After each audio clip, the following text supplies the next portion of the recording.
All right, we are live again, 2 days in a row. My name is Ross. I'm the founder and CEO of GridRival. With me, I have Michael Ursinoli, our CTO, and William Laddie, our lead principal software engineer. We are here today exclusively for a Q&A. Yesterday, we did a preview of the Bahrain Grand Prix. We all went over our lineups. We talked a little bit of strategy. So if you happen to miss that, you can catch that on our YouTube channel by just going to our past views. And we are here exclusively again for Q&A. So ask us your questions. We're here to talk about really anything, but feel free to share your lineups with us for Bahrain. Ask us anything about how the game works, the game mechanics, our backgrounds, why we started this whole thing in the first place. Anything you want, we're here to field questions. Is taking max absolutely necessary to compete? Good question out the gate. I think that we all of the three will have pretty strong opinions on this.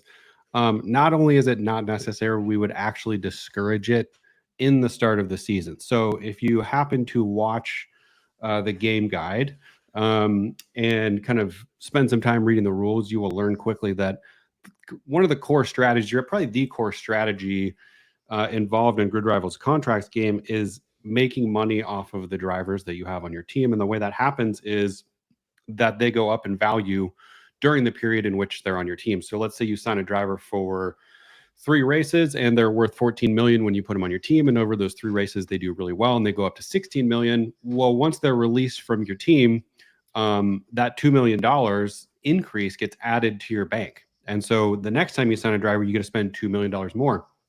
And so over the course of the season, this can add up to quite a bit. At the end of last season, there was a couple people in the global leaderboard that had, I think $145 million team value, which, you got to get lucky to get into that range, but speaks to the goal of the game. And so coming back to the question about max, when we're thinking in terms of value, max has nowhere to go right now but down. So towards the end of the season, like let's say you've done a really, really good job at finding value, and you're able to really, really elevate the value of your team. At that point, then you're going to want to start signing drivers like max, people that are going to earn points. That's really the strategy that a lot of the people that win big leagues and rank higher in a global leaderboard are deploying. Is usually the first half of the season, again, give or take some races, they're focusing a lot on value. And then if they've been successful and they started to build up team value, they're going to start to focus on the latter half of the season on drivers that, make a lot of money. So that's my 2 cents. I don't know if you guys have anything you want to add to that. Yeah, I don't have Max in my lineup. I don't think I'm going to have Max in my lineup this week. And it would be pretty wild if I did. I would also point out that starting from pole and winning the race does not mean you're going to score the most fantasy points. There are other ways to score points. I would encourage you to check out that game guide and learn all those ways. And so you may actually find that expensive doesn't equal good.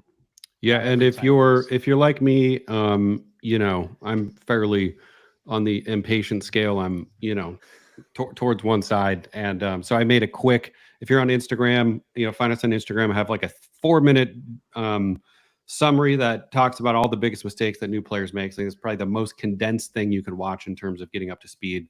Ultimately, I multiple times throughout that will direct you to watch the game guide and read the rules. But that's a quick brief. So. Moving on, can you explain how Constructor's part of the game works? Let's see. So Constructors are quite a bit more simple. So Constructors only earn points in 2 ways, which is just finish position and qualifying position. I think the things worth noting are, number 1, what I just said. Number 2, Constructor values have a higher cap on how much they can fluctuate. So the max a Constructor can move up and down in a single race is actually 3 million, where a individual drivers too. So just something to keep in mind if you think there's a Constructor that's really, really undervalued. My personal opinion is I think Kick is undervalued based off what we saw in testing. We'll see in practice how realistic that is. But you could see a single race increase in value of $3 million with Constructors. Other thing to consider is the points that Constructors don't earn, like beating teammate, right? You don't get that with a Constructor that you do get with a driver. So just something to think about. If you have to spend 15 million and you can spend it on a driver or a Constructor that's 15 million, you want to think about the different outcomes and points that each can get you. Let's see. What's a good one? Love the app. Do you think? Yeah, go ahead. Sorry. So a couple ones. Gage, is it bad if I had 20 mil left over after choosing my lineup? Probably. You That's definitely don't need to use 100% of that 100 million. yeah. It's not possible to build the best lineup with $100 million salary. That's one of the mechanics of the game. But having 20 million left over, I it's It's either probably high. It genius. sounds high. It sounds Yeah. high. I'll tell you, my on one of my teams, I have 16 left over. Now, caveat, let's see what happens after practice. I may completely swap my team around. But for sure, I think it's one of the things that I mentioned in my kind of biggest mistakes video is like, early in the year, 100% of your focus should be on value. Who's undervalued? And in that sense, it's going to be better probably to sign a driver to your team who's going to make you 100 points in a weekend, but might go up $2 million in value versus one who could make you 120 points in the weekend, but not go up in value at all. So something to think about really early on. Sure. Um, I'll take the Google Play one. oh yeah, okay. Yeah, it was a couple ones. So, for anyone who is outside the US and the UK on an Android device, Google Play, without notice, took our app off of the Play Store. This, in our opinion, was in error. And on their side, what they're saying is a policy violation, but they will not reference a specific policy. We have been in talks with them every day, morning and night, trying to get an answer on what policy they think we are violating and what we could do about it. The latest answer we got last night at midnight from Google was that they're hoping to have an answer between today and the start of the race. And we're hoping that that answer is that the policy violation was an error and that the app will be available again to play and download. So we're really sorry about that. It's obviously devastating to us and the player base that the Google Play made that decision completely outside of our control. So yeah, I hope that answers the question. We empathize with the situation. Yeah, we're doing everything we can. It's terrible timing for us, obviously. Do y'all ever do NASCAR shows? We will. We just started live shows for Formula One. So NASCAR is our first year with NASCAR. Have some good feedback additionally with the product. So we're absolutely going to be tripling down on NASCAR. Probably going to be adding Xfinity and trucks to the platform at some point in the future. That's something that we've heard a lot of. And so it's a very, very important audience to us and our continued growth. So you're going to see a lot more stuff there with NASCAR. Do you have plans to add Formula E, F2, F3? Same answer as above. We plan to add, ultimately, this is a motorsports app, not a Formula One or NASCAR app. So we want to go as wide as we can long term. Now, obviously, there's challenges to getting new sports on the platform, especially with our season long league game. Is probably the most. That's probably the one game on our application that you may not see every single motorsport in existence if you're in the United States or soon to be in the UK. We have two other products that are real money based, and those are probably something you'll see a lot more coverage for. But there is a lot of other sports that we want to add. If I was predicting, I'd say the next one would probably be IndyCar. But hard to say. We got to do some research on kind of the audience, kind of how it overlaps with our current audience, and a lot of different angles to look at before we make the decision. Is it bad if 20 million? We already answered that. Who are the must-own drivers at the start of the season that look highly undervalued? Okay, so we can give it. If Nick, this is from Nick. Nick, if you were at the start of this podcast, you heard kind of my diatribe on value at the start of the season. So we'll give our specific answers, which we kind of did yesterday. Off the top of my head, undervalued. Again, purely based off testing. So I made this opinion may completely change come practice sessions. Signs to me seems to be undervalued. Really, really. I think he actually had the fastest time in testing, if I'm not mistaken. Other ones I had on my team, I'm just looking really quick. I put Guan Yu Zhou on there. And I think Kick in general, I have Kick as my constructor and I'm in a trillion leagues, but there's one that's really, really competitive. And then, I always, I put Magnuson on there. So there's another question that says, where was it above? It says, what's the highest value a driver can get to? What's the maximum cost that? So I think the maximum cost for a driver is 33 million. Correct. But in reality, it's pretty much impossible to get there It is. because the value changes are based not on your race position but on fantasy points. Yep. And it's hard to score the most fantasy points every single week, Yeah. no matter who you are. So we actually, unlike other fantasy Formula One games, we actually completely disclose how our salary fluctuation works. So if you want to know the exact formula, you can go to support.gridrival.com. There's an article about how salaries fluctuate, and there's an article, it's an advanced article, and we literally, we give the table, we give the formulas, you can see how it works. But what William is alluding to is like the floor and the cap are actually $3 million above and below what the highest and lowest numbers you see are right now. So it means that if the lowest place driver finishes in last place the first race, they'll probably go down a little bit. If Max finishes, again, in fantasy points, we're not talking about race position, although they fairly closely correlate. They can go up or down, above and below where they start. What I was saying about Magnussen, however, is 3.4 is very low. Usually on the lower side of the scale, once drivers get above, like, it seems like, I don't know, 5 or 6 million, right? If you remember last season, they kind of usually don't drop below that. It takes repetitive weeks of really poor performance to get back down. So I have Magnus on my team because I think, he literally just has to finish like 18th for him to go up in value, $1 million, $2 million. So I have him on my team. Michael and William, why don't you add quickly who you maybe think is undervalued? So I'll let you go first, Mike.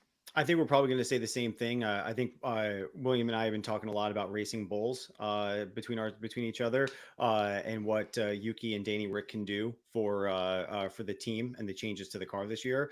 When you're thinking about like how those drivers are going to perform, can they outperform Alpine? If they can, then they are undervalued currently within the app and should be highly considered. William? And they might even be competitive with Aston as well. I am not sold on Aston. In fact, I probably hate Aston as a constructor choice or fantasy to start the year. So yeah, obviously the two Racing Bulls drivers, and then if you want to get a little bit speculative, I would say Piastri, who's ranked 8th amongst the drivers. We'll see how he improves in his second year. I believe we have Logan Sargent ranked 19th, and I do think that there's some upside there. So as far as undervalued drivers, those are the 4 that I'm looking at as well. As far as constructor, Racing Bulls definitely, Ferrari maybe, a little bit undervalued. Yeah, I think you answered another question. Someone asked, is Aston Martin, who's the Aston Martin for 2023? I mean, again, we don't know because testing only tells us so much. But I think William probably answered your question. Contract length. Could you explain the ins and outs of this? Benefits for long contracts and short contracts and vice versa. Great question. So going back to what I said at the top of the call about kind of the purpose of the game is really, especially early in the season, first kind of quarter to half of the season should be focused on improving your team's value. So for me, contract length, this is me, and Michael and William may have a different answer, but the two things that I'm considering is how undervalued do I think a driver is, and how much time do I think it'll take to recoup that driver's value. And also, if it's a short period of time, meaning let's say it's a driver that just had a DNF, they're probably going to drop full price, $2 million. So next week, all they have to do is have a good finish. But I'm not usually going to sign a one race contract because there is risk of that. If they have another bad week, then I lose that money immediately. So I will very rarely sign one race contracts, more frequently 2, but usually mine are 3, 4, and 5. And so I'm thinking about like, how long is it going to take this driver to go back up in value early in the season? Later in the season, if I'm signing kind of a, let's call it a blue chip driver, right? Max, Lewis, somebody who's probably not going to be going up in value. And I'm pretty confident in their performance. I'm usually going to be having them on my team for as long as I can. The other thing I will be thinking about in terms of contract length is just giving myself options. So one of the things I mentioned in the biggest mistakes video, one of the biggest mistakes we see from first-time players is you'll look at their lineups and they'll have everybody for 4 races or everybody for 5 races. And so again, an an important point to make is this game has a level of depth for the most hardcore people that really want to dig in, but it's also can be simple and fun. You can do that and you'll still have a lot of fun. You won't have as many options. So that's one thing to think about in contract length is like one of the players in my league really focuses on making sure he has somebody rolling off of his team every single week so that he can fill in a spot if he wants to. So those are the kind of the two things that come to my mind immediately. I don't know if you guys have anything you want to add. Just that I do try and have an open slot moving through the race events because you want to be responsive to upgrades coming to cars, any sort of changes that could be like a strategic advantage for either value or points. So yeah. Have you guys updated the code for starting position to account for grid actual starting position after grid penalties? No, we just use qualifying position. The game originally actually was based off of grid position, and people didn't like it for a lot of different reasons that we probably won't go into. But I will say one of the core pieces of functionality they want to continue to build is giving the league administrator more control over what happens in their league. And so this would probably be an example of something that over time, probably not one of the first features that we roll out in terms of game customization, but something over time where the league administrator can decide, our overtake points based off grid start position or based off qualifying position. So no change there. At the moment. How do you get a constructor in NASCAR? You do not. We in NASCAR game, we have 6 drivers. So the reason we did that is like in NASCAR, there's just really not as much of affinity towards the constructor. The constructor in Formula One is such a big part of the series. And I'd say the same probably about MotoGP and some other racing series. But like, NASCAR and IndyCar, there's not as much affinity towards the constructor. And we thought about maybe doing like engine manufacturer, but there's only 3. And so we just decided I think it would make a lot more sense with just 6 drivers. In the future, we are thinking about like how do we integrate maybe components of like the engine manufacturer a little bit more, but it'll probably be more to do with fantasy points for drivers rather than actually selecting one to your team. But so right now it's just 6 drivers for NASCAR. Let's see. How do you feel about both signs? How do you feel going with both Sainz and Leclerc for 5 race contracts? I don't know. I actually feel kind of neutral about it. I think like, there's always risk when you double down on a team. If Ferrari comes out the gate and they suck, then you got those guys on your team for 5 races. You could release them early. You can always release a contract early. It costs 3% of a driver's salary. Again, watch practice. I think that's going to be a big determining factor. This is a high risk, high reward game. So it could be a decision that rewards you, especially if Ferrari if Ferrari is the second ranked team, or God forbid, and we would all be cheering if they were the first, then the decision to add those 2 on your team would be a very smart one. But so you're making a trade-off, Nick, of risk versus potential upside, right? Do you diversify and reduce risk, or do you kind of go for it? Hard decision. What are the go-to talent drivers for the start of the season? I think that's a good discussion point. So quick reminder, talent drivers are 18 million contract value or under. If the driver exceeds that contract value, even during your contract, they are no longer talent driver eligible. So like someone in the app right now, like Gasly, who's 17.4, if he is outperforming his 10th place rank right now and gets up to 18.1, he becomes no longer talent driver eligible. So just keep that in mind as like a pro tip. But for me, I'm looking at Albon, Ricciardo, and Tsunoda as talent drivers. I did personally really well with Albon as a talent driver last season once Williams figured things out. So that's kind of what I'm looking at right now, and I think that's probably a popular choice. William? Right now, I'm on Ricciardo. I think it's between him and Tsunoda, and I think Ricciardo's got a little bit more upside given his slightly lower rank. If he can beat his teammate, he can beat his average by more fantasy points to be had those ways, which I think sort of leads into the question of how do we deal with, quote, boring seasons knowing Red Bull's going to win everything? Well, winning everything doesn't mean you get the most fantasy points in our game, and you still have to be very choosy about all those mid-pack battles, those mid-pack drivers, and there's still a lot of strategy. It's not just get Max ASAP and figure the rest of it out. Yeah, for sure. Are you hiring product manager? I have experience in betting and gamification. We aren't at the moment, but we probably will be. So feel free to email us support@gridrival.com. Have you guys figured out the Play Store in Canada? I'll answer this quickly again because we've been live for 20 minutes. Maybe some people missed it. We are trying our best to get the app back live. Google erroneously removed it because they thought globally that they basically some automation in their process considered us a betting app, which you were very, very much not. And despite the fact that it is a problem that they caused, they have no escalation process or anything to move this through the pipeline quicker, despite the fact that our game depends on this, and it's the Formula One season starting in 3 or 4 days. So we're doing everything we can. Is Verstappen undervalued? Absolutely not. Verstappen only can go down in value, so we can't say that enough times. He can theoretically go up in value, but not by very much, and it's going to take him finishing first place in fantasy points. Again, fantasy points are not always equal to race finish position. There's other ways people can earn fantasy points: overtake points, personal improvement by beating your 8-race average. So it's unlikely that Max is a good pick at the start of the season if your goal is to earn money.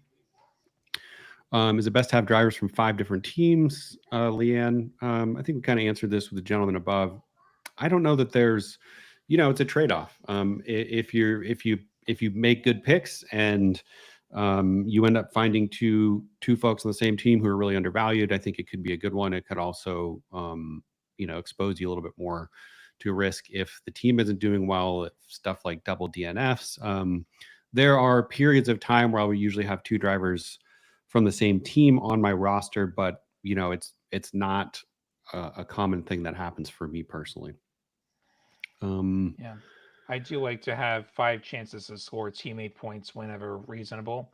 Yeah. And that's actually a little place you can find some point value. If you think one driver is a lot better than their teammate, you could consider jumping on that driver to try and score some more teammate points. Like if you think Alonso is way better than Stroll, and he's going to beat him by 5 spots every week, there's some free points, maybe, if you're right. Right. Is there a web interface to interact with? There is not yet. There was previously, but it's very out of date. We will be bringing it back in the future, but that is probably not going to be something you're going to see anytime in the next few months. Who will score more points this season, Max or Logan Sargent? I wonder who asked that question. I'm going to go with Max Verstappen. That was our very own Ryan Booth, who is the president of the Logan Sargent fan club. Let's see. Got a quick one. Why am I only able to star double points on certain drivers? The salary limit is $18 million. Once the driver's above $18 million, they're no longer talent driver eligible. Imagine you could score double points on Max. That would make for a really boring game. Yeah. Yeah. Will you notify us when the app is back in Google Play? Absolutely. We'll scream it from the rooftops. No one wants it more than us. Yeah, it's true. All drivers chosen Constructor. Let's see. Do you guys see any in there? What team would you suggest? I'm assuming that's a Constructor team. Yeah. I would say, right now, Ferrari and Racing Bulls are probably looking like the best points to value. Just my opinion. Yeah, Alan, I'm new to fantasy. Can you help me? I have contracted for 2 races. I'm not sure if it's good for 2 races or less for the first race. We kind of previously answered this. You just don't want to, you want to be careful about having all your drivers signed for the same amount of races. You need to be thinking about how much up or down they could go in value, how undervalued they are, and how long it's going to take them to regain value when you're thinking about how long you want someone on your team. Mm-hmm. So despite likely scoring the most points, is Max not necessarily a great option due to the lack of revenue, or is his points worth it? Again, early on, I don't think so. I think there's this game, you want to get ahead in team value as quickly as you can and retain it ideally. You can lose it as well. I mean, I had last year, I think I was up to 130 million at one point, and I ended the season, I think, at 112. So that's something that can happen, but you want to get out as quickly as possible and gain value. So that's why I just think I'm going for value over points. The way that you win the game is by the most points. And so it's just something to consider. But strategically speaking, the way you get the most points is you have the best drivers on your team. And the way you get the best drivers on your team is by having the most amount of money. For example, I've got, right now I'm thinking Ferrari for 3 races. And if they actually realize that upside, I'll probably upgrade to Red Bull at that point, having gotten the value. That's probably where I'm going with my lineup this week. Mm-hmm. And in the early stages, you look to upgrade as your drivers gain value, their contracts roll off, and suddenly you can afford a higher tier driver or constructor. Yeah. There's one between Leclerc and Sainz. What do you think is the best one in race by making more points? It's a good question. The way that I look at that is that Sainz is $1.4 million less expensive and is the only non-Red Bull race winner from last season. So do with that information as you will of how I'm approaching Sainz versus Leclerc at least early in the season. Caleb Cook, is betting required in all leagues? I'm not entirely sure what you mean by that. Betting isn't required in any leagues at all. If you're in the United States, we do have some paid entry kind of cash entry games that you can play and win money. How does Grid Rivals compare to F1's Fantasy League app or Fantasy League game? There's probably too much to say here. I'd say just the biggest differentiation is we're a mobile native product. There's I'd say probably the big one is like our focus on social and community. I think one of the things you'll notice with a lot of other fantasy F1 games is like you have this concept where you build a team and then you can link that team to a trillion different leagues if you want.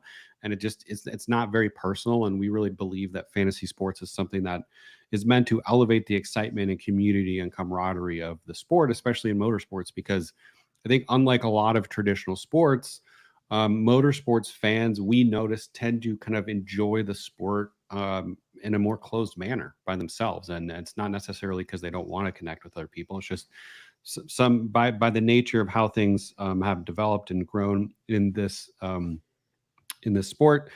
That's one of the things that we noticed. And so the application is much more focused on a social component, which is why you join a league and you kind of play the game by selecting who you want to play with, and then you manage a team within that league. So that's like a really, really big differentiator. The game's totally different. We have this, or at least right now, and we'll probably be adding different game types in the future. But right now we have this contracts game, where you have teams on your lineup and you're trading contracts. Our valuations fluctuate quite a bit more. So F1's game is a lot less about building value over the course of the season, just because there's not as much opportunity to do it.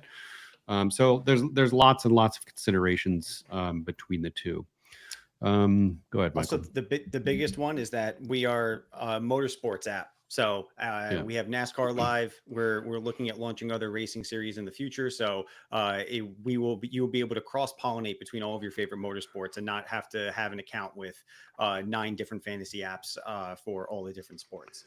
Yeah, and I'd also just say too, if you're in the United States or in the UK, and hopefully 3, 4, 5 months, there's 2 other really significant parts of our product that you can't see if you're not in those territories, which are related to contests, real money contests, which they're not everywhere because they require regulatory approval and stuff like that. But that's ultimately how GridRival is monetized, and so that's just not something you're ever going to see on any of the league run products.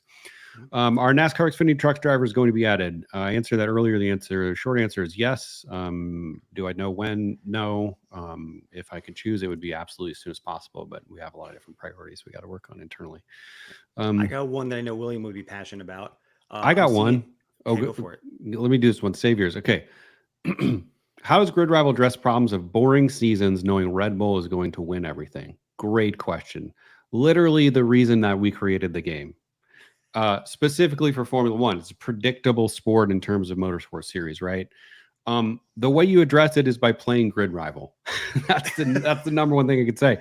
We worked very hard to build a system in which William, I think all 3 of us have alluded to multiple times. Race finish position does not always correlate to fantasy position. I'll give a couple examples. On our Formula One game, you get points for beating your teammate. And you get the amount of points you get depends on how much one teammate beats the other. right? If Lando finishes one position above Piastri, I think he gets 3 points. If he finishes 5 or more positions, he'll get 12 points. We also have overtake points, right? So if you start in the back, you gain a lot of positions. Not something that's ever going to happen with Max Verstappen. You're going to get a lot of points. We also created a formula called personal improvement points. It's kind of a love or hate relationship we find with some people. I personally love it. I think most people like it. What we do with that is we track a driver's 8 race average finish position. And if they finish above that average, and to the degree they finish above it, they earn fantasy points. The thought there is I think we would all agree that Esteban Ocon finishing a race in 4th place is probably a more significant accomplishment than Max Verstappen finishing a race in 1st. So therefore, he would get a ton of fantasy points if that happens. So one of the things I promise, if you've never done fantasy sports and you're listening to this for the first time, you will be more engaged with the rest of the field by playing this game. That is one of the things that will happen. I can almost guarantee it. And I think that's one of the things that makes this product so much more impactful in a sport like Formula One, where there is so much predictability. So hopefully that answers your question. I think, Michael, you had one that you wanted to grab. I do. I'm seeing a name drop throughout lineups that I know William is going to have an opinion on. Should I have Stroll in my lineup, William? No. Please expand. Yeah. So honestly, I don't think Stroll's a consistent enough driver, and his teammate is way better than him. And I'm not even sure Aston has a car at the level they had last year. And they had fallen off throughout the year last year. And yeah, their ceiling is 5th best team. I'm not even sure they're there. They might be more like 7th. So I would avoid Lance Stroll. Nick asked, do you guys have much knowledge on the next few tracks? Say Ferrari or Mercedes looks to have the upper hand in Bahrain, or Saudi, Australia, Japan similar. I don't play the game to that level of depth. I have too much going on, and I'm in too many leagues. I'm trying to run GridRival, so I can't play in that much depth. But there is a lot of people who do go to that level, and that's someone asked earlier about contract length. That's probably I gave my own kind of point of view about what I consider. There's a third bucket above the 2 that I mentioned that is probably worth mentioning. That it's just I don't go to this level of depth again, but I think the third would be considering what races are next, right? And historically, how does that driver maybe perform? If you know that, like, XYZ driver doesn't do really well in high speed circuits where there's really long straightaways, then like you may consider that in terms of your contract length. I don't play to that level of depth. I think the people that do are probably the ones that end up the season with huge value numbers. But yeah, that would be my answer. One thing I would be mindful of with the contract lengths, and as we look towards future tracks, be mindful of when the sprints are. For the first time this year, you're going to be able to score points based on your sprint finish position. Mm-hmm. And so you may want to keep that in mind. If you're thinking of picking up a Max or a Leclerc or somebody like that, who's likely to podium the sprint, if not win it, I'd probably want to position their contract lengths so that I have them available for weeks that there are sprints, which the first ones this year are rounds 5 and 6. Mm-hmm. So if I want them for rounds 5 and 6, I can't sign them to 5 races because the 6th race they'll be on cooldown. Right. Yep. We got a couple quick ones. Will I be able to see my friends' lineups once the season starts? Yes. Once you go into lockdown, you'll be able to see their lineups. You will not be able to see their contract lengths. That's part of the secrecy of protecting the other players, and also it'll give you transparency to the points that person earned. The other one I saw was how can I update the league picture? I'm not finding an option anywhere. That is an exclusive feature for our influencer leagues. So you cannot have a league picture unless you're running an influencer league at the current state. Yeah, at least right now. Probably something we add at some point. Should we try to use all of our budget? We already answered at the top of the call, so maybe come back and revisit this once it goes live. The answer is probably not at the start of the season, almost definitely not. You don't have to, and if you are, it's probably a sign that you have some drivers on your team that probably are not going to go up in value. So just something to consider. Let's see. Max at the start of the season. No, we already answered that a couple times. Let's see. Will we be able to see my friends? You already answered that. If I have Stroll in my lineup, who should I get?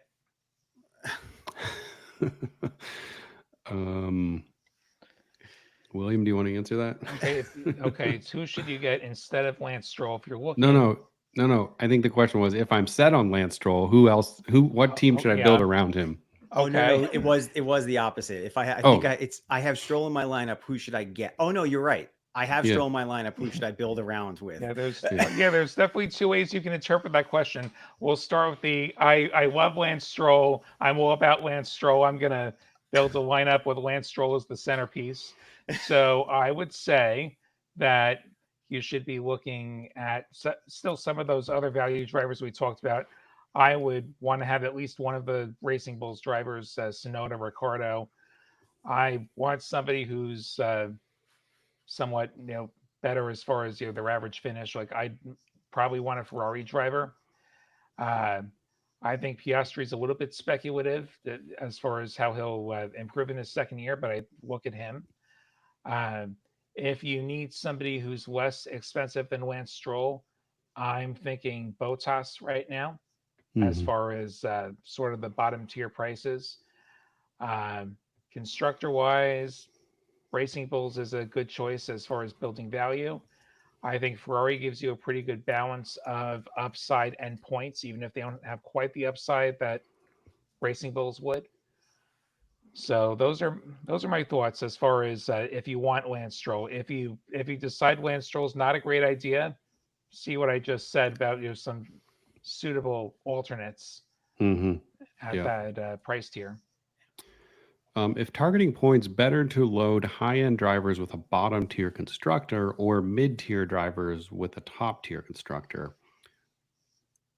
I don't know if it's that dichotomous is probably the word I'd use. Like I don't know that those are the only two choices. I think again, as we've said kind of several times, I'd be looking at which of those elements, drivers or constructors, you think are most undervalued. I don't think I think if you're really building your team based off value, you have a lot of room to spare. I mean, you don't have to use all your budget, so I don't think you're going to have to make choices.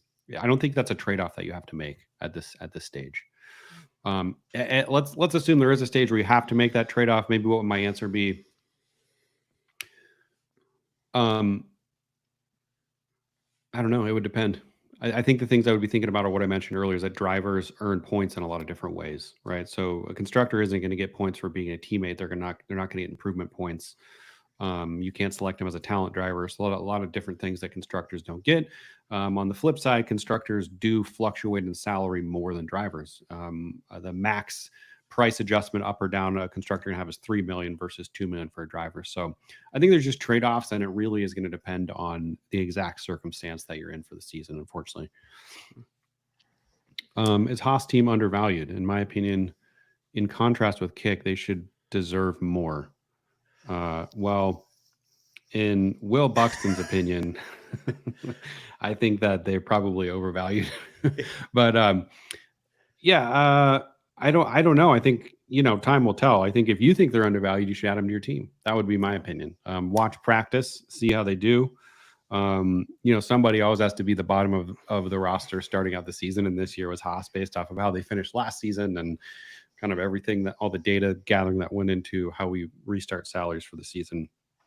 Yeah, I would say Haas is a constructor, not undervalued at all. But if Haas's drivers, Magnussen, for anyone who wasn't here on the call earlier, we talked about a little bit. If Magnussen finishes the race and two other drivers don't, he's very undervalued. That's going to work out really well. So there definitely is a Magnussen play to be had within the app right now. And there's also very little downside. If he DNFs or comes in last and every driver finishes, he won't lose that much value if you have him on a contract length that you could eventually gain that net position if he finishes a race where other people don't. Yeah. Ooh, some good questions coming in. Yeah. Oh, go ahead, William. Yeah. I think Haas is going to be lucky to score 10 constructor points this year. I think Kick Sauber is going to kick Haas's behinds, honestly. Maybe that's a better soundbite. Haas went into testing openly saying, we're just trying to figure out the tires. That's not encouraging. Okay, is there an article or anything that explains all the point system and all the rules and all the details of Fantasy F1 outside of the app? Absolutely.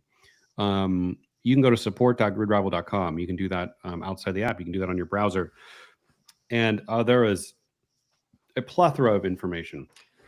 There is there's write-ups on how the games work, how contracts work, how salaries adjust. There's an advanced article that literally shows the math on how salaries adjust.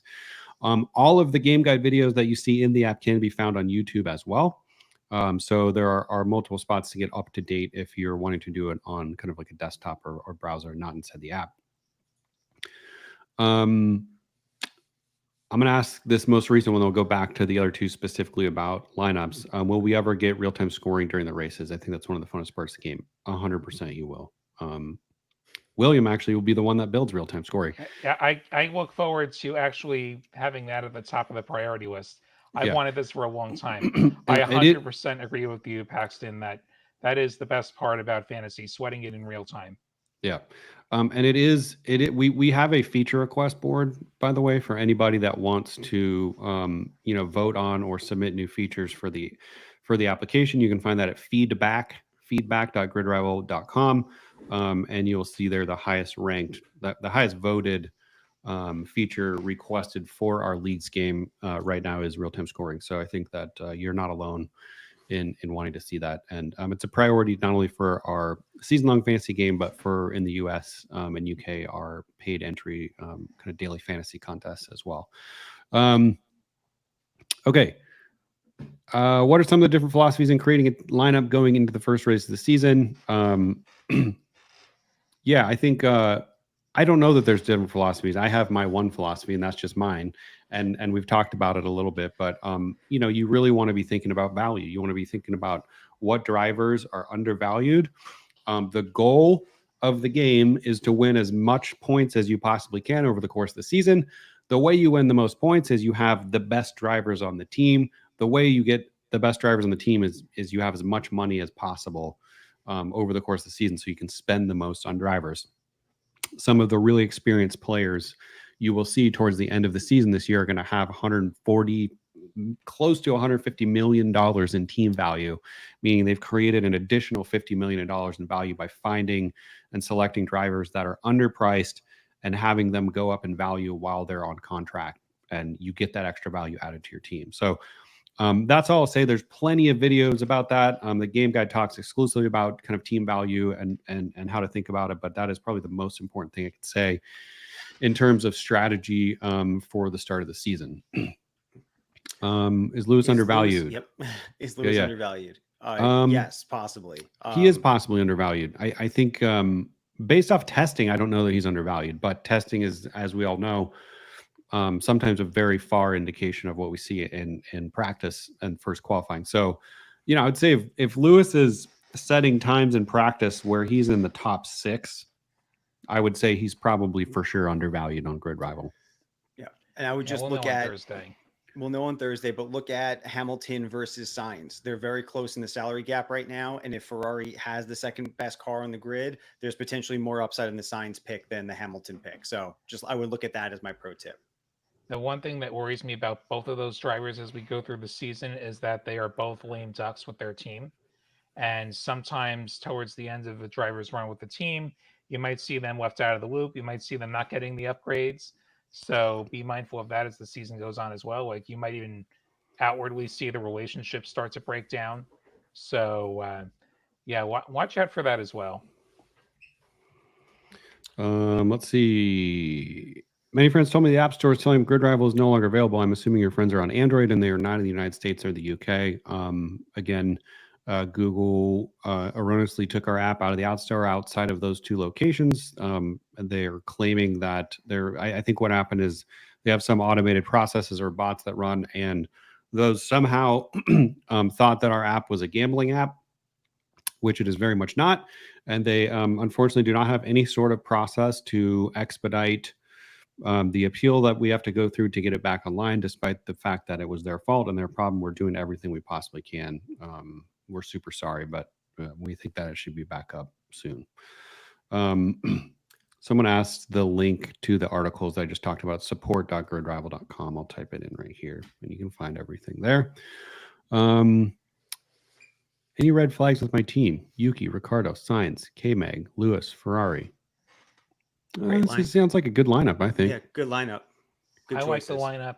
Yeah, I do Yeah, too. I assume you're looking for a quick 2 million in value from K-Mag, and then you move on from there. Like if I'm going to have Magnussen, I might consider signing him for just one race, and then if his value increases, I upgrade. If it doesn't, well, I didn't really lose much anyway because he was basically worthless to start with. So yeah, that's my thought there. Yeah, Nick, congrats. That's the first lineup we've seen that all three of us have shook our heads in agreement with, that you've got a good lineup there. Like that's a lineup that I considered myself, or something very close to that. Leanne, who should we sign? How do we decide who to sign for one race and who to sign for 5? We've answered that a couple times at the top of the call. So I'll just say as soon as we close this out, this stream will be live on YouTube, so you can rewatch it. Answered that in kind of several different ways at the top of the call. Same thing with Chad. I tagged you, so you guys can check out those questions afterward. Do we want to do any more of these lineup reviews? I'm fine. We got a couple. We got what, 12 more minutes? Chad Ebersol, or was Nick, Red Bull or Racing Bulls. I mean, we call them V-Carb now, right? V-Carb, Sainz, Ferrari. That's not possible. What am I reading this wrong? I think they're discussing possible undervalued drivers. I think got it. There's a reply in there. Okay, cool. Well, we're almost at the end of questions, so unless anybody has anything, or if you do have a question, now is probably the best time to answer it. And I will say, we're going to be doing as many more of these as we can before Friday too. So if you know somebody that wants to join, we'll be sending out push notifications when we go live, and there'll be more opportunities to ask us questions. What are your Grid Rivals top 3 drivers right now based on the scoring system? I think, do you mean like based on how many people have active contracts signed right now that we could see? Because nothing has been scored yet. So maybe a clarification. I think he means like who are the best drivers in terms of scoring the most points. Okay, and we've hit if that our one a goal bunch. is to score the most points this week, then like Red Bull will score the most constructor points, but they're going to use a lot of your budget. Max he won't score the most fantasy points, but he'll score a lot of fantasy points, but he'll use a lot of your budget.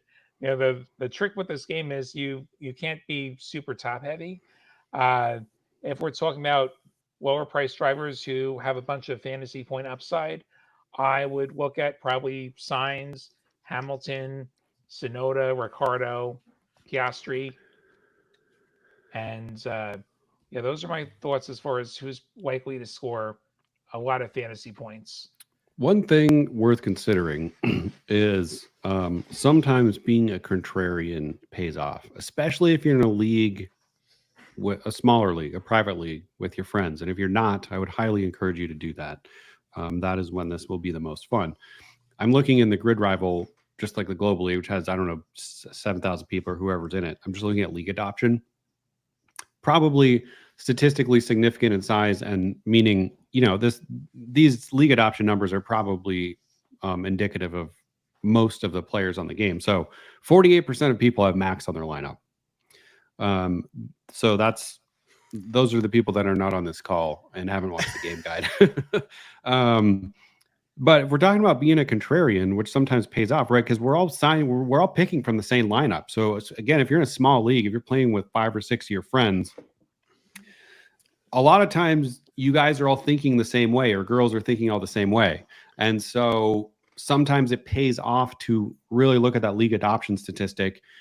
Right now, only 5% of people have Sergio on their team. Now, that might be for good reason. If Max is underpriced, Sergio is probably very much underpriced. But, you know, some other examples, if we go down, 4% George Russell. that's pretty low. I mean, I didn't expect that low. Esteban Ocon, 6%. 63% of people have Ricardo on their lineup. That's for sure the highest. 30% of people have K-Mag. 26% Logan Sargent. So just something to be thinking about as you go through the season. That's a statistic that is there to kind of really help you think about, because you don't get to see the exact strategy that everybody in your league is deploying. That's probably the closest you can get to it, is looking at league adoption and what percentage of people have what driver on their team. Mm-hmm. Will you be able to change contract length for a driver without removing them as a future feature? Yes, will be built during this race season. So you'll be able to edit contract lengths without removing them. Coming to an app near you soon. Very soon, I believe. Well, soon enough. Yeah. Let's see. When will the NASCAR chat be? We don't have any NASCAR chats planned, but we will probably start rolling that stuff out. I don't know, in the next couple of months. We just got NASCAR live for the first time ever, so we have some ramp up we need to do. Let's see. I'm trying to like put some of these lineup reviews last. We would change contact link. Yeah, it says Yuki or Ricardo as talent driver. That's a coin flip. I'm going Ricardo, but like it's a 50-50 unless we see something crazy on Thursday. Yeah. BS says, I love the stats. Any chance we can see those during the season? I'm not sure what stats you're talking about. If you're talking about the league adoption I was just going over, you can see that anytime. You can see it right now. The way that you see that, you can go to any driver profile, or you can go to the driver selection window, which is you press this little stats button in the top right, and make sure you're looking at the expanded view right here like that. And that shows, you'll see one of the 4 stats in the boxes is league adoption. So, okay. Do we think the reason Alpine drivers are not being taken as much is because Alpine has been kind of nowhere in testing? Yes. Yeah, probably. For sure. That's why I'm not touching them. Yeah. I think they're kind of also like maybe middled out, Like hey, tell me what team that's ranked above them that they're better than. They're not better than Red Bull. They're not better than Ferrari, Mercedes, McLaren. Maybe they're equal with Aston, but then you've got Racing Bulls beneath them that might be better than both of them. Yeah. So that's why I think maybe Alpine is not a very attractive choice, because the upside just doesn't look to be there unless testing was real smoke and mirrors last week, which not to that extent. Yeah. Usually the nonsense from testing is somebody setting a realistically good time, like that Kick Sauber that was 4th one day. I don't believe that. I don't know, man. I think that was me that said that, wasn't it? Okay. Is there a downside to leaving money in the bank? It depends on, if you're talking about right now, it depends on how much money you've left in the bank, I would say. If you have 10, maybe at the most 15 million in the bank, based off of what we saw in testing, I don't think that would be outrageous. Again, I'd just be really careful, watch practice rounds, and see who's actually underpriced. But again, if the goal early on is to build as much value as you can, it's perfectly normal to leave money in the bank. The closer you get to the end of the season, the less and less you're going to want to do that, right? You're going to want to maximize your team for points. So in a early couple on, of the lineups, in a couple of the lineups, I saw Albon for talent driver. Only comment I have there is that Albon is priced based on his performance at the end of last season, which was good. So he needs to come out this season as good as he was last season with numerous changes to the car. So if he does that, it is a good choice for a talent driver because he will deliver really solid points. But if Racing Bulls have taken a step ahead of how Albon can perform in that car, if Stroll has a breakout performance, then yeah, he'll underperform relative to his salary. But as a talent driver, could be a good selection, but he needs to come back as strong as he left last season. And the other potential downside with Albon is if his teammate takes a step forward and deprives him of some of those teammate points that he was consistently getting last year.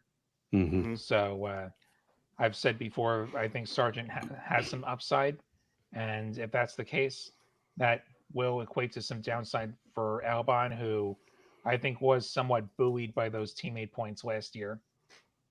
Yep. Yep. For sure. I think that's it. I just sent a message for final questions. If we don't have anything, we can close it out. Otherwise, we got about 4 minutes left. If anybody has any final questions, while we were waiting, I will just say, reminder, read the game guide. Tell your friends to read the game guide. And also, if you have friends that aren't in your league, consider inviting them. It's the biggest way you could help GridRival grow is by inviting friends to your league and helping the community get bigger and stronger. So keep that in mind. And again, as I said earlier, we will be doing more of these throughout the week, probably maybe shoot for at least one a day between now and the start of practice or the start of qualifying on Friday morning our time. So feel free to hop back in. And looks like we got one more. What do you do for contract lengths in week one? Last question, I guess we'll answer, right? How's that? It would depend on the driver. I think it depends on how undervalued they are. I think definitely don't sign all of your drivers for same length. We talked about that earlier. We talked about a bunch about this earlier. So I guess my answer would be we're going to end this soon, and then it'll be live or it'll be on YouTube to rewatch if you want. So Okay, one question, call one out. statement. Yeah. Do you guys have a forum, et cetera, where discussions like these usually take place? Our Discord, if you go to GridRival's Discord, there's some conversations happening there and more to come in the future. Another tip I have, especially if this is your first season in playing GridRival, Ross just put the link in the chat. If this is your first season in GridRival, join more than one league. You will get multiple seasons worth of experience by playing out a few different strategies in a few different leagues. So definitely consider that as a strategy to gain experience, because even if you're throwing away choices in another league, it might inform decisions in the league you care about most. So definitely consider joining more than one league to learn the game more. For sure. All right, with that, we will leave you, and hope this was helpful to anybody that was listening. Again, we will be live more times, so if you have somebody you think would be valuable, tell them just watch out for the push notifications coming through. And again, we hope this was helpful and hope that it helps you beat all of the folks that you have in your league this season. Thank you for joining, and we will see you all soon. Bye, everyone.